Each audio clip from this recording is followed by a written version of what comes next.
Bonsoir, aujourd'hui je vais vous parler de l'épreuve de CCP, autrement appelée CCINP, mais on s'en fout, de maths en PC, qui s'est passé donc lundi dernier.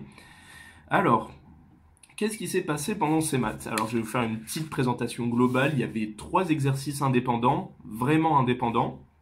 Je sais pas si c'est rare ou pas, mais moi ça m'a un peu étonné au début. Après j'ai un peu compris pourquoi, je vais vous dire pourquoi. Premier exercice sur polynôme de Laguerre et méthode de quadrature de Gauss. Au début, ça fait un peu peur, mais en fait, au début, première partie, ça commence juste avec un petit produit scalaire sous forme d'intégrale. Intégrale de produit de polynôme, produit de exponentielle de moins t, ici. Avec des choses un peu classiques, des trucs à montrer. Après, construction d'une base orthogonale, on pose un polynôme un endomorphisme de polynôme. Tranquille. Et là, après, il y a je pense, les questions les plus dures du sujet se situent à peu près à la fin de la partie 2, du premier exo toujours, où là, ça rentrait dans les vecteurs propres, dans les familles orthogonales, etc. Je, ouais, je pense que c'était peut-être les questions les plus délicates. Enfin, en tout cas, c'est celles que j'ai trouvées les plus délicates. Pas forcément très dur, mais enfin, j'ai vu qu'il y avait des choses à montrer, etc. Ça se faisait pas, c'est des questions où il y a un petit peu de réflexion quand même, et il y a pas mal d'étapes pour répondre. Après, partie 3 méthode de quadrature de Gauss. Donc peut-être là, je pense qu'il y avait quand même un peu plus de réflexion. Peut-être, ouais, peut-être la deuxième moitié de ce premier exercice, c'était peut-être le truc le plus compliqué, délicat, élaboré, enfin bref. Je pense que c'est là où il y avait plus de réflexion. Deuxième exercice, une étude d'une équation différentielle d'ordre 2 à coefficient continu. Alors là, par contre, quand j'ai vu ça, j'ai vu exercice 2, machin, il pose l'équation différentielle, elle est pas, enfin, elle a pas une gueule très affable, mais enfin, c'est une équation classique, enfin, il n'y a pas des trucs dans tous les sens. Un coefficient continu réel et tout ce qu'il y a de plus normal. Et là, je vois, il y a 2, 3 parties, il y a 10 questions. Je me dis, oula, j'étais mal barré parce que bon, les équations différentielles, j'ai quasiment pas révisé. Enfin, voire j'ai pas révisé du tout. Parce que c'est les trucs qu'on a fait en fin d'année et globalement, je m'en rappelle. S'il y a la méthode qui est un peu détaillée, je m'en rappelle. Et c'est pas, ça diffère pas beaucoup entre chaque équation. Du coup, j'ai commencé un peu à prendre peur.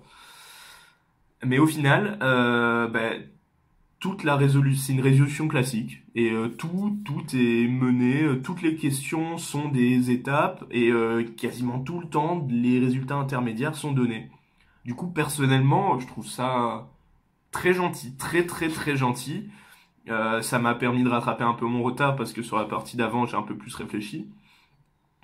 C'est les méthodes par solution en série entière. On en a déjà fait quelques-unes, peut-être une ou deux, et au final c'est toujours la même chose, toujours le même procédé. Voilà. Et troisième exercice, c'est des probas. Mais alors des probas toutes mignonnes. Franchement, j'ai discuté avec certains autres de mes potes, ils m'ont dit mais c'était la meilleure partie du DS quoi. Enfin c'était des probas où faut juste voir, savoir calculer. J'ai pas utilisé d'inégalité de Markov, tous des trucs, même les séries. Enfin, si, il y a un tout petit peu de désespérance. Mais franchement, au début, je me suis dit, parce que pareil, les probas, ça pareil, je crois que j'ai pas du tout révisé. Et je me suis dit, oula, pareil, enfin, quand j'ai vu le sujet au tout début, j'ai feuilleté, j'ai fait, oh là là, équation différentielle, avec beaucoup de questions, oh là là, proba, oh là là, il y a des matrices, etc. Normalement ça va, mais ça me rappelle des choses de première année, mais enfin, j'étais pas chaud. J'ai vu des grosses probabilités, Du coup, je me suis dit, ouais, je commence par le premier exercice, il est mignon, je préfère. Et au final, c'était limite le plus dur. Donc, très surpris par la facilité, entre guillemets, parce que ça veut pas dire que j'ai fait tout juste, mais surpris par ce que c'est, quoi. Enfin, je sais pas si c'est parce que j'ai passé XENS et que c'était très dur et que là je passe sur ça que c'est pas forcément très facile, mais c'est beaucoup moins dur, ou juste que le sujet était juste facile. Je sais pas du tout. J'ai vraiment eu l'impression que le sujet était facile. C'est pas partagé par l'unanimité des gens. J'ai pas trop parlé avec des gens encore, mais mais je sais pas, enfin, dites-moi ce que vous en avez pensé. Mais pareil pour les MP, le sujet des MP, il était super rapide, enfin super rapide. J'exagère un petit peu, mais il devait faire une vingtaine de questions et quasiment tout le monde l'a fini. Et bon, du coup, là, ça risque d'être très chaud pour eux parce que ça veut dire que enfin, pour départager les gens, ça va être super chaud et ça va être super chaud de se démarquer, quoi. Si t'es un élève moyen, ça va être chaud, quoi, de se démarquer. Et là, je pense, j'ai été un peu sauvé par la quantité parce que, franchement, si ce même sujet durait 20 questions, bah, déjà tout le monde l'aurait torché et bah, ça aurait été dur, quoi, de se démarquer. Là, si vous voulez, j'ai quasiment terminé le sujet. J'étais à fond dans le truc. Mais j'ai pas terminé. Il me manque, je crois, 4 questions. Tout sauf 4. Il y avait 39 questions. J'ai fait tout sauf 4 questions. Euh, En fait, ce qui m'a fait défaut, c'est que, comme à chaque fois, forcément, les premières questions, là, vous allez voir que première question, c'est juste montrer une intégrale entre 0 et plus infini est convergente d'un produit de polynôme classique, elle est convergente. J'ai passé, c'est où? J'ai passé 25 minutes sur cette putain de question. Parce que si vous voulez, je sais pas si je vous l'ai déjà dit, mais je mets souvent le temps, enfin l'heure qu'il est à chaque question. Enfin, à chaque question. Quand je fais des questions rapidement, je vais pas mettre genre 16h58, 16h59, mais genre quand j'ai vu que j'ai passé un petit moment, j'ai passé au moins 5 minutes sur une question, ben je mets le temps à laquelle enfin à l'heure à laquelle je commence la question d'après. Et histoire, je sais pas, j'ai pris cette habitude, c'est déjà pour me rendre compte, pour être conscient de l'heure qui tourne, de voir que à la première question j'ai passé une demi-heure, à chaque fois ça me fait rager. Mais du coup je me dis, oulala, c'est bon, j'ai perdu tout le retard que j'aurais pu accumuler parce que j'ai vu les 40 questions, je me dis, ouais, du coup faut faire 10 questions par heure. Bon, déjà 10 questions par heure, ouh. Et du coup, bah là, j'ai vu 25 minutes. Allez, bim, c'est bon, c'est fini. Allez, je le terminerai pas le sujet. Mais au final, parce que j'étais pas rentré dans les deux exos suivants, du coup. Mais du coup, quand je suis arrivé, je crois que j'ai passé 1 heure sur la première partie de l'exo 1 et le début de la partie 2. À partir de ce moment-là, j'arrivais à aller un peu plus vite. Ah non?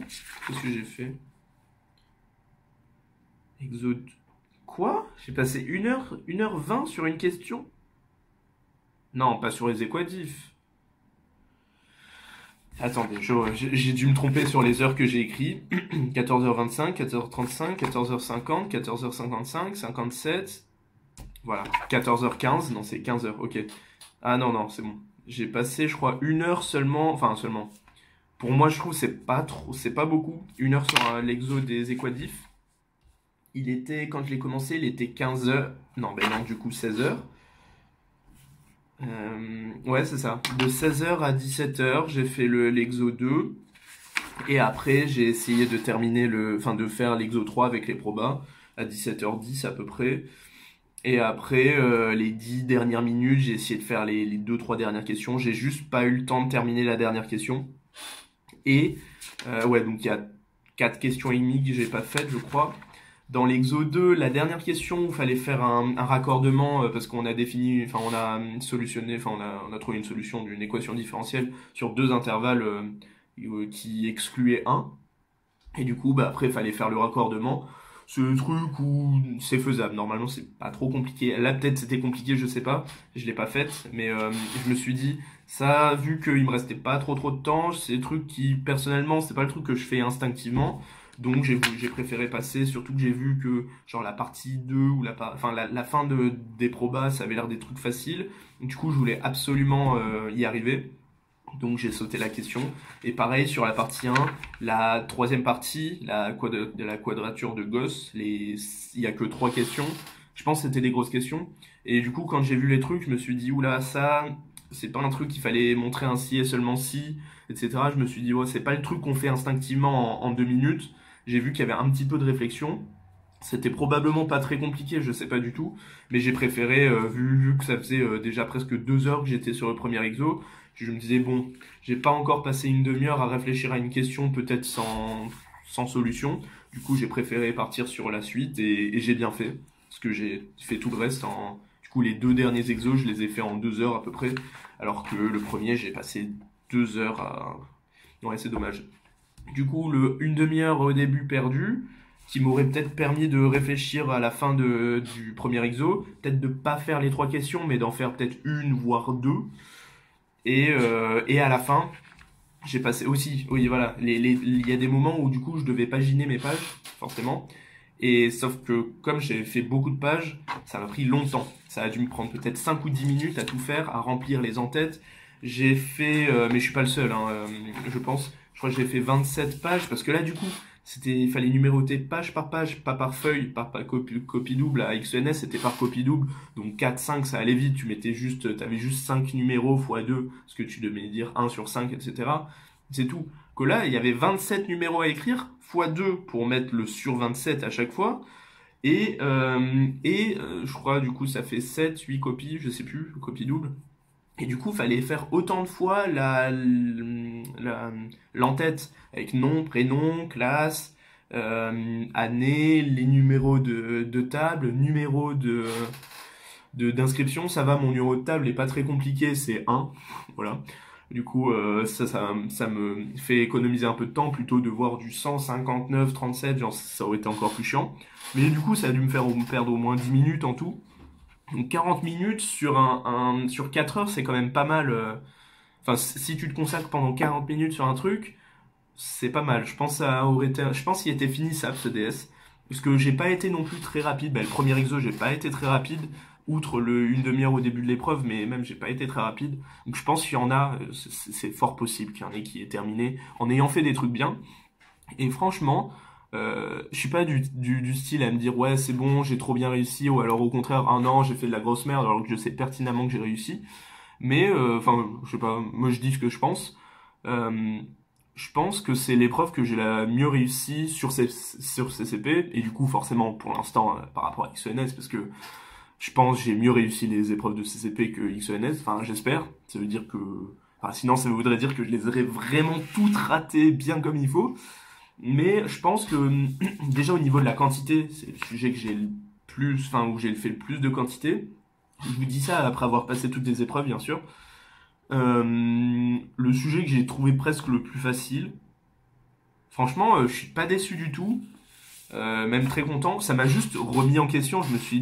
J'étais juste un peu perplexe par le sujet, me dire est-ce que c'est normal? Est-ce que c'est la difficulté habituelle? Vu que j'ai... Ah si, quoique non, justement, on fait souvent du CCP en DS, en maths. Enfin, c'est pas des sujets entiers, on sait pas d'où ils viennent, mais la prof m'a dit que c'était du type CCP. Ça vient peut-être pas que du CCP, mais c'est type CCP, donc peut-être c'est parce que j'étais habitué à faire ça et du coup c'est la continuité logique. Parce que franchement, c'est limite plus facile que ce qu'on faisait en TD, par exemple. Le truc le plus basique, bon, certes, les probas c'était facile, enfin c'était juste du calcul, ça faisait un peu penser à des probas de lycée, quoi. Mais les équadifs, franchement, c'est vraiment le truc le plus équivoque. C'est-à-dire que passer 10 questions sur une résolution classique, il n'y avait pas de questions après. Même le raccordement, c'est questions classiques sur une équadifférentielle. Et passer 10 questions, je me suis dit, c'est pas normal. Enfin, nous, les TD qu'on faisait, ils étaient le plus détaillé possible. C'était 5 questions et t'avais exactement la même résolution avec les séries entières, etc. J'étais un peu surpris. Voilà, c'est surpris et bon, du coup, plutôt content de moi. Il faudra voir le résultat. Je sais pas du tout comment ça se passe s'il y a des gens qui ont des très bonnes notes. Je sais pas du tout si en ayant fait les 3 quarts, t'as au maximum 15, si t'as tout juste, ou si tu peux taper un 17, 18, 19. Je sais pas du tout les notes qu'on peut avoir. Parce que sur XENS, les rapports du jury indiquent les répartitions de notes sur des genre entre 12 et 16, entre 16 et 20, entre 8 et 12, tu sais combien il y a de gens, mais que CCP, j'ai pas trouvé. Enfin, peut-être ça existe, j'ai pas trop cherché en vrai, mais du coup, je sais pas du tout comment ça se passe. Mais pas déçu, faudra peut-être juste m'améliorer aux oraux, parce que je pense que j'ai pas fait des trucs extraordinaires non plus, au vu des autres épreuves. Mais si déjà maths et chimie j'ai une bonne note, ça fait quand même pas mal d'avance vu les coefficients. Après, faut voir. Du coup, je ne sais pas du tout. Voilà. Ça, c'est forcément c'est les concours, même si tu penses avoir fait un truc bien, peut-être qu'il y en a plein d'autres qui ont fait un truc encore mieux, et du coup t'as pas une note ouf. Enfin, le classement ici compte beaucoup plus. Et au contraire, peut-être tu trouves que t'as fait un truc pourri, mais peut-être c'est bien mieux que certains. Du coup, tu sais pas du tout. Je peux pas du tout m'exprimer sur ça, surtout que j'ai jamais passé de concours. Donc c'est la première fois, je suis en 3,5 forcément. Donc voilà. Donc plutôt bien, ça m'a mis en confiance au début. Donc très content. Voilà, je vous retrouve demain ou après-demain, je sais pas du tout. Pour un autre débrief, je vais faire quasiment ça tous les jours parce qu'au final il y a beaucoup d'épreuves. Donc je vais quasiment faire ça tous les jours ou tous les 2 jours. Voilà, ciao, à demain peut-être.